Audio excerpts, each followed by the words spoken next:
Hey, this is me building a $2 million per year business. Last month I made 170 grand, and next month I'm not entirely sure where I'm going to go from here, but we'll figure it out as we go along.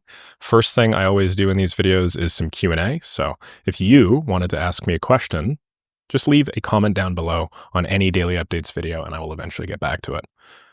Then I cover some growth stats, and then today we are unfortunately not doing any live strategy. I'm just a little bit low on time, but we'll definitely do some really high quality Q&A, and then we'll also do some growth stats. So let's get into it. This is my main channel, 66,840 subs. Pretty stoked about that, obviously. This is my daily updates channel, and we are very close to hitting 2,500. I'm very jazzed about that. Also, last 48-hour views are just crazy. I mean, I did not expect that we'd get this high this quickly. This is actually a meaningful fraction of my main channel, and we've really only been doing this now for a couple months. So let me scroll all the way down to the very bottom of the comment thread, and then we'll start with Michael Nalander's question. Hey, Michael, what's going on? Michael's in Maker School. Colin's in MakeMoneyWithMake.com. So I'm seeing a lot of people from my communities here, actually. Anyway, can you show or tell us more about your system and how you track your income and expenses? Sure, but I want you to know right off the bat, the way I track my income and expenses is not magic.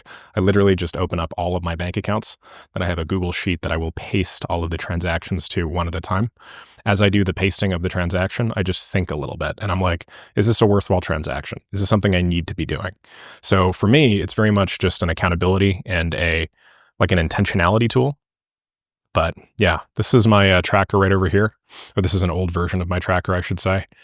And as you can see, I literally just have a Google Sheet with, 5 columns set up. One for date, one for description, one for the CAD amount, one for the USD amount, and then one for my account. Now, I am Canadian, and because I'm Canadian and we work in Trudeau bucks, just kidding, Carney bucks now, there's a relatively big differential between one CAD and one USD. And because all of my cards for my personal bank accounts are in Canadian dollars, I have to track this, essentially. So what I do is I have a little formula set up, which if it's a Canadian account, then I do a multiplication with the USD amount. And this is just a little Google Sheets formula I whipped up that essentially takes the current CAD to USD ratio as of the date over here on the left-hand side.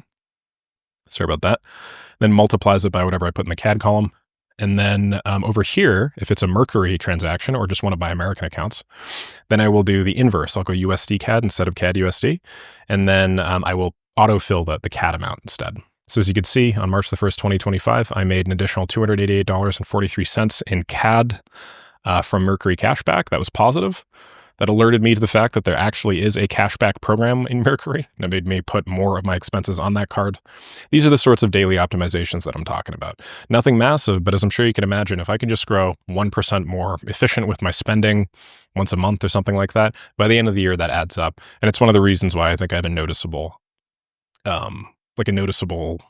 competitive advantage regarding margins compared to a lot of other businesses my size or trying to do similar things to me. So yeah, that is the tracking setup. Nothing magic, but pretty reasonable. Colin says, hey Nick, would be curious to know how you onboard your automation clients. Like how do you create the roadmap, set expectations, etc. I'm talking for retainer clients. Yeah, great question. I onboard my automation clients through, it's a pretty standardized format. I'll always do a kickoff call, no matter what. Kickoff call is basically just me giving them some quick wins, minimizing buyer's remorse after they've made some big transaction. Important to note, I always do take the transaction up front before I do any of this stuff. So if you're not taking money before you do a kickoff, if you're not, like what I find a lot of people will do, which I think is really unfortunate, is they'll consider a client won before money has actually hit their bank account. And then when they do an onboarding, they'll do the onboarding, but then the client hasn't actually paid them anything yet. So it's this weird kind of gray zone limbo that they're in before they've received funds. So before anything else, just make sure that you have in fact received funds from the client if you are going to onboard them. After that, let me actually just draw this out because this will be beneficial to a lot of you guys.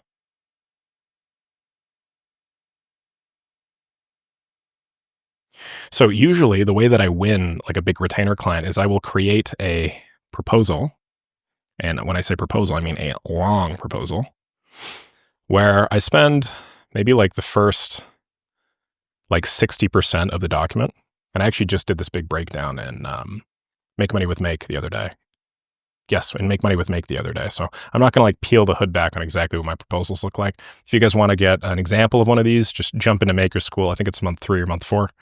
But anyway, I spend the first 60% talking about problems. Okay. And then I basically demonstrate a keen understanding of the problem that the customer is facing. Because usually at this point, I've already done like a small little one-off project with them. So I understand what's going on in their business. I understand their bottlenecks, and I understand really where I can actually reasonably add value. Then I'll spend maybe like the next 20% discussing the solution. And then I spend maybe like the last 20%. This varies, of course, but just discussing, I want to say like logistics. So what are logistics? Logistics are how much money, compensation. And so I will always pitch a large amount. On my website, for instance, up until quite recently, it was $6,900 a month. I've since changed it. And now I think my offering here was at $12,300 USD. I should note I haven't had anybody actually go through this successfully yet, and it's been a couple of weeks, so that may be a little bit too much for most people. But regardless, I pitch them on the price, and then I'll usually add some sort of revenue share.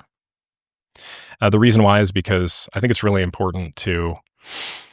There's this great book, a book written by, was it like Talim Naseb or whatever his name is, that talks about, oh geez, it's not coming to me, but it's like, holy crap. I don't even remember the name. Anyway, the whole point is you want the client and you to both feel like your interests align. And the best way to do that is to give yourself some of the upside that you are generating. Clients typically feel a lot more comfortable with that. And it's just a very quick and easy route to more money, if I'm honest. If you really do believe in your ability to perform or deliver leads or optimize their processes or whatever, you always go performance. So it's kind of like the midwit graph, kind of. Like if this is IQ, no, that's not IQ. Let's just say skill. When you're at the very start line, okay, you always go performance. Why? Because clients don't believe that you can deliver what you say you deliver. And so they just want all of their upside to be one-to-one tied to your upside. When you're at like a reasonable level of skill, you usually go like flat, right? Because now like you have enough skill that you can actually get a client to spend a certain amount of money with you without actually having it be performance.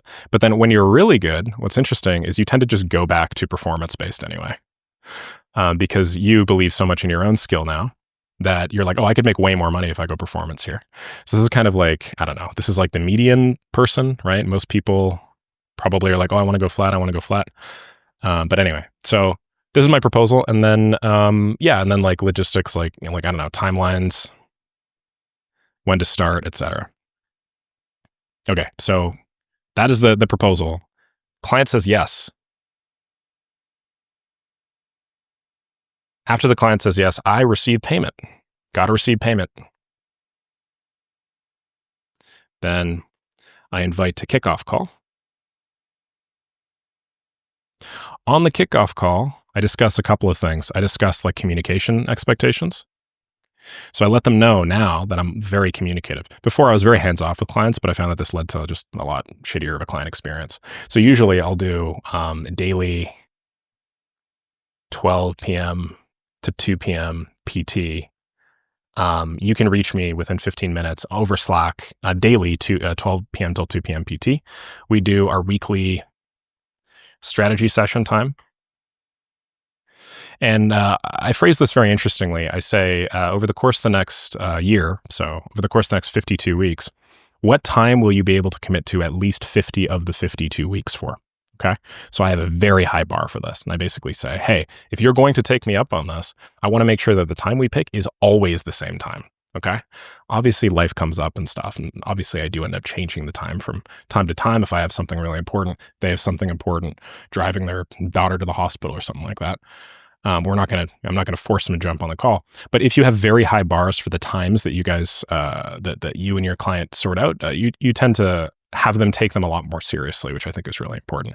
You don't want to be in a situation where the client just stops coming to the calls because Calls are a really big point of value for the client. And they're also like an easy way for you to continue selling yourself and your services. Every time you get on the call, you claim, well, here's all the wins that we had last week. Here's all the shit that basically I was responsible for driving, right? And this is just the vibe you want to give them all the time. You want to basically, every time you show up, you want to show up with something in your hands. You don't just want to be like, hey, here's a big problem that happened last week. What should we do next? You want to be like, hey, here's a problem that happened next week. Here's exactly how I solved it. And here's all the money that I made because of it. Here's what I was thinking in terms of what to do next. So you always want to come with something, and meetings are a great way for you to be able to do that. Anyway, so then we set up the weekly strategy session call. We have the communication. And then what I do is I start following a roadmap. So in the proposal that I listed above, this proposal, I guess, also doubles as a roadmap. But to make a long story short, I will literally go through and say like, hey, here is 45 things that we need to do in order to make your business super great. So this is the first thing. This is the second thing. This is the third thing. This is the fourth thing. This is exactly the order that I would follow if I worked with you. So when we work together, this is what I'm going to be using as our like shared document. And then if they have some sort of, this is optional, and I don't really like doing this, but if they have some sort of like PM system, then I'll sync with their PM system, and then I'll like add the roadmap documents and stuff like that. In the past, I've experimented with having this be my own project management system. And when I say my own project management system, I mean like a ClickUp based system that I've put together where I show the client the things that I'm currently working on. I get their input and stuff like that. And then I just use that as like the single source of truth. I'll be honest, I don't really like doing that anymore. I don't know why. I guess because I think clients often, they don't take advantage of it, but like, some clients just start looking at it all the time and they start wondering like where updates are on certain tasks and stuff. And I don't know, I just don't like really having to use that as the source of truth, I suppose. I know a lot of people do this for my business model. Like Design Joy does it. And they do design as a service, so not automation as a service, but like design as a service. And the guy prints money. I think he made like 120K last month. Wow, do I make more money than Design Joy now? That's so funny. This guy's like my idol for a big chunk of my life. Anyway, he uses a shared board. A lot of people use shared boards. I don't really like using shared boards now. Honestly, I just like come to the meeting with like a quick little note, a little note thing laid out, which is what are the wins over the course of the last week? What is it that you want me to do next? And here's some, what are my wins over the course of the last week? What do I want to do next? And do you have any questions? Do you have any random one-offs? Do we have any fires that we need to solve? That usually takes, half an hour to 45 minutes. Me covering the wins is the biggest part. And obviously it's what you guys should be doing in any retainer relationship. You need to constantly be justifying essentially why you're worth all of that great bread. And don't let customers or clients ever take you for granted. If you don't constantly just remind them, hey, you know all that money that you're making now? It's this guy. Oftentimes they do. And it's not because clients are inherently evil, but it's just because everybody eventually takes things for granted. So yeah. Okay. Hey, Nick, love the daily videos. Quick question. How do you track revenue clients if you're doing a revenue-based offer? I mean, how do you actually know how many deals they close and for how much you can get a percentage of that? My best guess is being added to their CRM as a team member. Actually, the best approach is just going direct to payment processor. So the best approach is they're using something like Stripe. They do 100% of their deals through Stripe, and then you are added as a team member with view access. So you can see every transaction. And then in reality, what usually ends up happening is you're not the only mechanism by which they get new clients, right? And because you're not the only mechanism, you need to find a way to tag deals that come in through lead gen. But if you build automations and you build systems for them, it's pretty easy to do so. Let's say you build some PandaDoc proposal thing for them, and like they send the proposal, and then that's what the customer uses to sign in order to start your flow. Well, when you set up the PandaDoc proposal thing, you can actually add a payment trigger that looks specifically for new events that come in. Very easy to do in make.com. New events that come in that have that proposal, and then you can tag the resulting Stripe transaction as like rev share or something. I actually don't recommend tagging things as revenue share explicitly. I recommend tagging things as just like some innocuous sounding thing. So if your customer scrolls through, they don't really see that you are tracking all this stuff. But yeah, anytime you have direct payment processor access through that mechanism, by the way, you always have access to their entire Stripe anyway. And I'm not saying this because I think you should be like keeping an eye on your client, double checking, trusting, but verifying what they're doing. But even if they give you view access, but then you have a make.com integration through their Stripe, like you technically have all scopes that you need anyway to do that anytime. So, if you did ever want to verify, if you do think that they're kind of screwing you on a deal or something, feel free. But I've said this before and I'll say this again. The best way to go about this is just to understand that one, you are going to be screwed a little bit because it is not in the client's incentive to make sure that you're paid. It's in your incentive. Like it's your It's your goal to make sure that you're paid. So like clients are just going to forget about this stuff. Or they're going to be like, does Nick really deserve that? I don't know. I mostly did most of the work and blah, blah. It's not because they're evil people. Okay. It's just how human beings and business relationships work. So if you're on a rev share, my recommendation is just like lower your expectations and be okay with being screwed a little bit. Okay. If you're really good at your job, the 5, 10, or 15% that you are getting screwed technically is really not a big deal. And don't let it compromise the entirety of your interaction or relationship with the client. The second big thing is ideally you would obviously track every interaction because that provides a level of accountability and transparency that is just difficult for the client not to actually pay you out. And then, like if that doesn't work, then be added in their CRM as a team member. Ideally, it'd be the CRM that they use for everything, but I have had a couple of experiences where even though I'm part of their CRM, like they just like hide a deal from me or whatever. Again, is that the end of the world to me? No. Am I like so principles based that if somebody tries to screw me a little bit, am I going to like sacrifice the whole thing? No. It's like if they screw me on 10%, would I really sacrifice the other 90% if I have a good thing going with them? No, I'm not going to do that. That's just silly, right? That's kind of me letting my ego get ahead of things. If it gets to the point where like they are genuinely screwing with you, obviously, eventually, push comes to shove. But just know that this sort of thing is going to happen when you do rev share.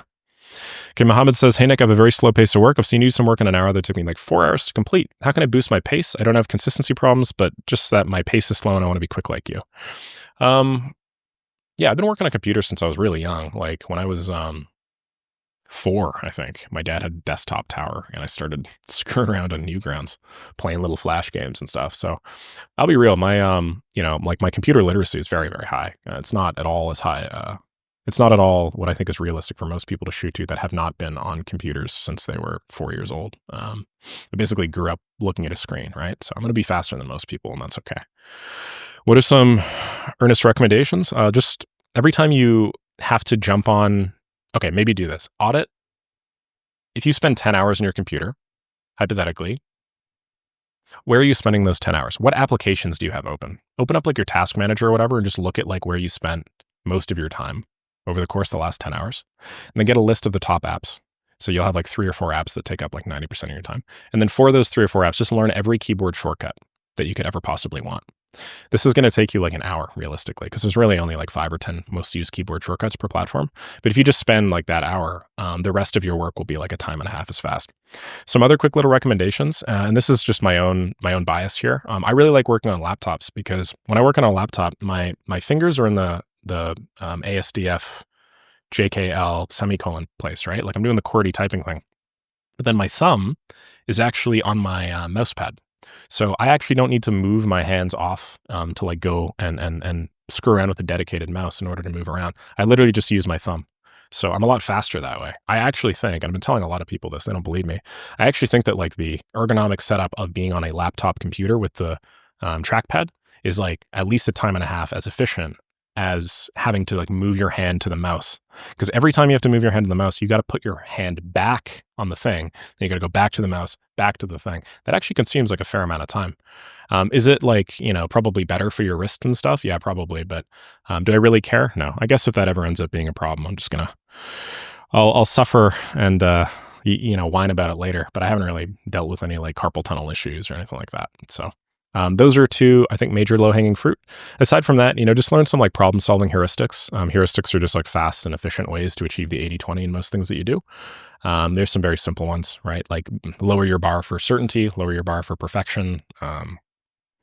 Use like simple tools wherever possible, as opposed to more complicated tools that help you get closer to 100% accuracy, but don't really matter. Like I could record an OBS video for all of my clients every time I do a project delivery. It would be so much higher quality. I'd be able to go back and forth. I'd have this really cool setup display thing as we see with the background and then my face in the box. But I don't. I just do a Loom video. It's like 80% there and it's good enough and it saves me like 10 minutes every time I do it. Okay, I'll do one more and then I gotta jump off here just because I have a call coming up. Ahmad says, I appreciate your advice in building credibility first. Indeed, walking before talking is better than fake until you make it. I want to ask if you give one piece of advice to your younger self, what would it be? Wink, wink. If I could give one piece of advice to my younger self, probably be to moisturize. Wear sunscreen. No, I think if I could give one piece of advice to my younger self, it would be one of the cornerstones that I teach in Maker School and Make Money with Make, which is outputs lag relative to inputs. So if you provide a lot of inputs, you will not see the result of those inputs for a little while. And so if you have a very tight feedback loop like I do, and I like to see results with the things that I do very quickly, if you spend a week doing something and you don't see those results, it's not because the week that you spent doing the thing has not yielded any results. It's because life just has some little built-in lag. You're not going to see those results for like a month. So if you really wanted to be smart about it, you would, you would get some assumption that what you are doing is the right thing. Okay. You would believe it really deeply because you've thought a lot about it and you built some logic out, and you say, if I don't know, if I submit 10 Loom videos every single day to creators that I admire, and I message them over Instagram, LinkedIn, X, whatever, mathematically I should get a result. If you can ground some assumption, and then if you can just do it for a very long period of time, eventually those inputs will catch up to those outputs, and then you will start seeing the results. When I started my like brand journey, it was actually quite a while ago. It was almost 5 or 6 years ago. I started blogging every single day. So I wrote a blog every day for 30 days. It was part of a big blog challenge between me and a few of my friends. One of my friends was making YouTube videos, and one of my friends is doing blogs like me, another one was doing something else. And I did like 30 blogs, and I like broke my back over it. It was like hour and a half, 2 hours a day, me writing and researching and spending a lot of time and taking away from a lot of other things I could have been doing, to be honest. Probably should not have started that to begin with. Anyway, at the end of the 30 days, I had like 5 views or something. It was pathetic. It was so silly. Nobody had looked at any one of my blog posts. So what did I do at the end of the 30 days? I said, well, I'm not seeing any results. And because I'm an intelligent person, I have a tight feedback loop. I'm always about iterating, right? So I didn't see any results for this, so I should iterate and I should do something different. Well, the fundamental problem that I had there, the mistaken error, was that I didn't realize to what degree outputs lag over inputs. Because a year or so later, I looked back on the blogs that I had written a year before, and a dozen of them were ranking on the first page of Google for their search term. I was getting hundreds of hits to my website, hundreds of opportunities to sell products related to those blogs. Imagine if I had just continued doing that one blog post a day. By the end of the year, I probably would have been one of the more prolific bloggers on the internet, like legitimately, because all of this stuff is so exponential. Same thing with my YouTube channel. So I took that lesson that I learned about inputs lagging over outputs, and then I just said, okay, screw it. I'm just going to continue making YouTube videos every day for a month, and I'll worry about where I land later. So I did it for a full 30 days. I learned that the market rewards you, but it rewards you later. So I took that knowledge with me from my failure in blogging, and then I made the YouTube. And then now that I've actually stuck with it, now that I'm consistent with it, now I'm, one of the bigger creators in my space. And certainly I think probably the most respected. So yeah, I guess just, outputs lag over inputs. If you believe deeply that what you are doing is the right thing, then don't worry too much about that feedback, at least in the first month or so. Give yourself a little bit of grace and a little bit of space to take more time to do those things and achieve those results. And I think if you just multiply the amount of time you think it'll take to see something by 2 or 3 or something, like that's probably a good heuristic. You're probably a lot more likely to actually succeed realistically. Okay, that's it for Q&A. Let's do some brand stats. My main channel is 66,849. So we've gone up by 537. Wow, huge. Can't argue with that. Blast up. My Instagram is now up to 75,240. So we're up 1,396. And then my daily updates channel, as I mentioned, has grown substantially, a lot over the last little bit. Is it still 2487 or have we gone up? 2490, cool. So somehow we popped off. It was 113 extra followers in the last 24 hours. I don't really know where those are coming from, to be honest. My daily updates channel was lagging behind for quite a bit, but yeah. Okay, this is my YouTube and Instagram growth. OG followers will remember back when the Instagram was way back here, then my YouTube is like over here. Well, now the Instagram is, 10% higher approximately, maybe even more, like 20% higher. Pretty soon we're going to hit 100,000 on Instagram, and that's going to be crazy. This is going to take a lot longer to hit. That said, I'm okay with it because when I hit 100 grand on this, you know what they're going to ship me? They're going to do this. I'm going to get one of these puppies. So I'm really excited about that. It's going to be great. You definitely don't get that at 300 subscribers, but thank you, GG Boys Squad. Yeah, this is going to be pretty sweet. So I'm looking forward to the 100,000 subscriber giant stone silver plaque or whatever. Anyway, cool. I'll leave it there. Really appreciate everybody watching this as per usual. Just a little bit short on time today, so no strategy session. But if you guys have any questions or you need anything, just drop them down below. And again, happy to get to your comments. Right now, I'm at about a 5-day wait period. I imagine this is probably going to go up. So if you guys really have a question that you want answered, I'd recommend you do it now. Check out Maker School, check out MakeMoneyWithMake.com and all the rest of my products, and I'll see you all tomorrow.